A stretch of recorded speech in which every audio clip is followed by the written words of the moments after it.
Salam kasih, hai saudara yang diberkati Tuhan, dimanapun Anda berada. Sejak tanggal 18 sampai 24 Juni 2023, warga gereja Masihi Injili di Minahasa membaca dan merenungkan firman Tuhan dari kitab Roma pasal 10 ayat 16 sampai ayat 21. Sebelum kita belajar bersama, mari kita berdoa. Mampukan kami ya Bapa untuk mendengar dengan baik dan bijak, agar iman kami hidup, bertumbuh, dan terpelihara. Oleh pertolongan kuasa Roh-Mu yang kudus, telinga kami terbuka bagi kebenaran firman-Mu. Dalam nama Tuhan Yesus. Amin. Roma pasal 10 ayat 16 sampai ayat 21. Demikian firman Tuhan yang berjudul Ketidakpercayaan Israel. Tetapi tidak semua orang telah menerima kabar baik itu. Yesaya sendiri berkata, "Tuhan, siapakah yang percaya kepada pemberitaan kami?" Jadi, iman timbul dari pendengaran dan pendengaran oleh firman Kristus. Tetapi aku bertanya, adakah mereka tidak mendengarnya? Memang mereka telah mendengarnya. Suara mereka sampai ke seluruh dunia dan perkataan mereka sampai ke ujung bumi. Tetapi aku bertanya, adakah Israel menanggapnya?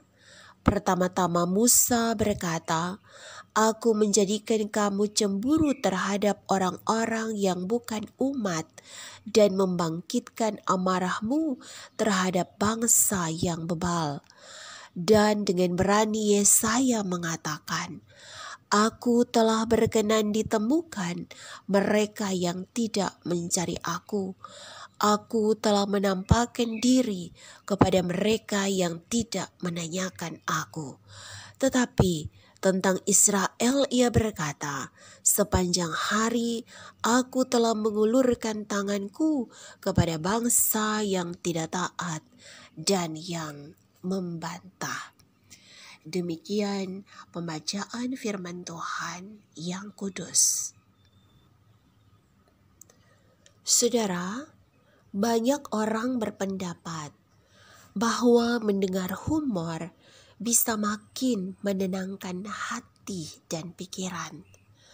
Ada juga yang berpendapat bahwa mendengarkan musik bermanfaat bagi kesehatan, memberi energi pada tubuh, dan mengelola rasa sakit.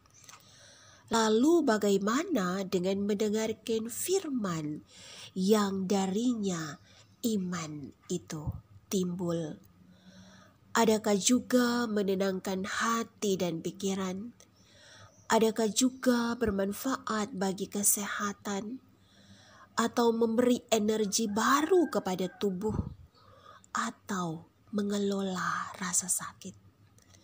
Ataukah sebaliknya, kita menjadi malas, lemah, atau kita merasa bosan, atau perasaan kita biasa saja. Sebagai orang Kristen, firman Tuhan ini datang kepada kita dari pengalaman pelayanan Rasul Paulus kepada jemaat di Roma. Saudara, kekristenan sudah ada di kota Roma sebelum tahun 49 Masehi oleh pemberitaan orang-orang Yahudi.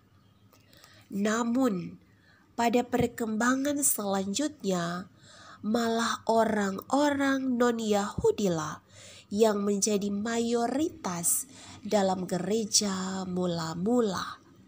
Mereka adalah orang-orang Yunani. Realitas seperti ini terjadi oleh karena sikap hati yang tidak mau menerima dan belajar firman, terlebih lagi mendengarkan firman. Saudara, Rasul Paulus dalam pelayanannya di Roma, ia mendatangi sinagoge atau tempat-tempat ibadah orang Yahudi untuk mengajar firman Tuhan. Mereka mendengar tetapi meragukan kebenarannya. Mereka sengaja mengeraskan hati karena ajaran itu berbeda dengan ajaran yang mereka yakini, yaitu Talmud dan Mishnah, tafsiran Taurat. Sehingga bagi orang Yahudi, mereka menganggap Injil sebagai batu sandungan. Dan orang-orang Yunani yang sebelumnya tidak menerima pengajaran tentang Injil, mereka memandang Injil sebagai suatu kebodohan. Saudara, Rasul Paulus menegaskan dalam firman Tuhan ini tentang kegagalan Israel, tentang keberhasilan bangsa-bangsa lain, dan kebebalan tegar tengkuk yang terulang kembali dalam sejarah pertumbuhan kekristenan di Roma dari orang-orang Yahudi, dari bangsa pilihan Allah, yaitu bangsa Israel. Ada dua hal yang Paulus temukan dalam pelayanannya. Yang pertama, tidak semua orang menerima kabar baik di ayatnya yang ke-16. Sekali lagi, tidak semua orang menerima kabar baik.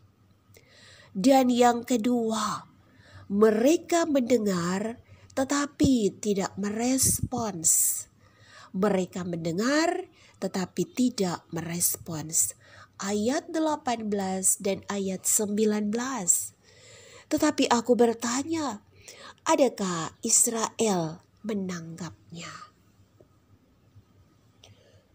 Saudara yang Tuhan Yesus berkati, di ayatnya yang ke-17 dari firman Tuhan ini berbunyi, jadi iman timbul dari pendengaran dan pendengaran oleh firman Kristus.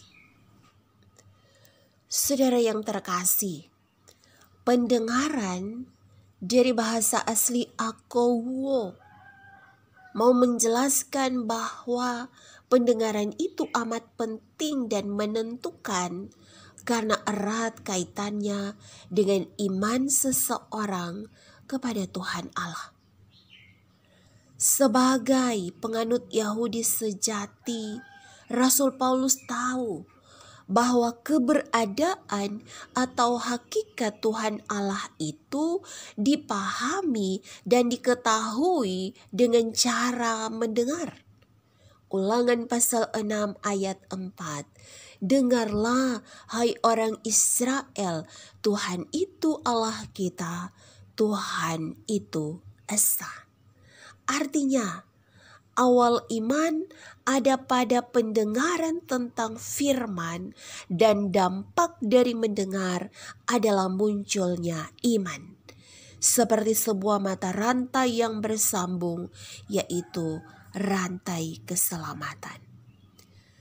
Saudaraku, telinga adalah salah satu organ kita yang berfungsi untuk mendengar.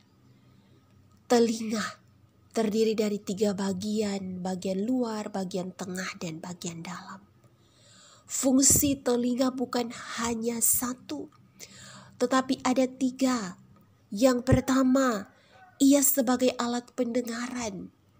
Yang kedua, untuk menjaga keseimbangan tubuh.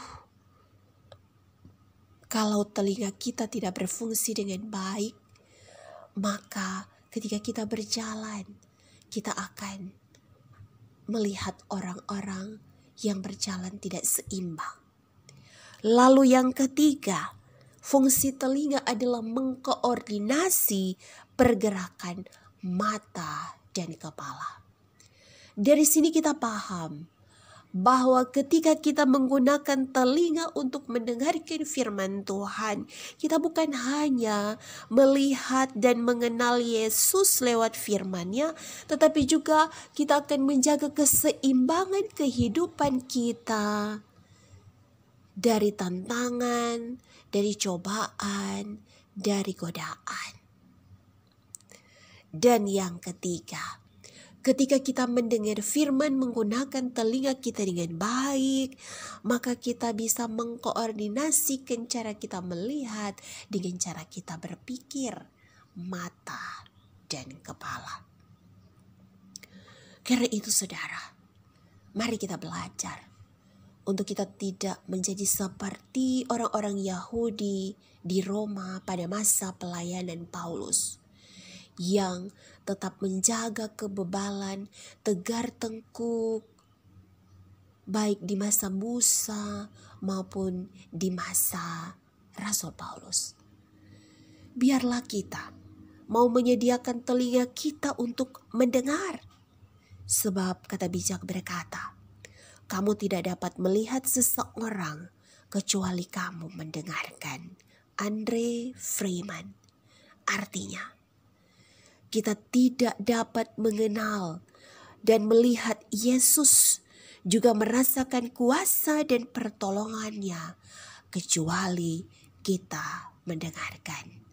Pahamkah kita bahwa ketika kita mendengarkan firman Tuhan, dari situ iman kita timbul, dan iman itulah yang membuat kita menjadi orang-orang yang memiliki hati dan pikiran yang tenang, yang menjadi orang-orang yang sehat secara jasmani dan rohani.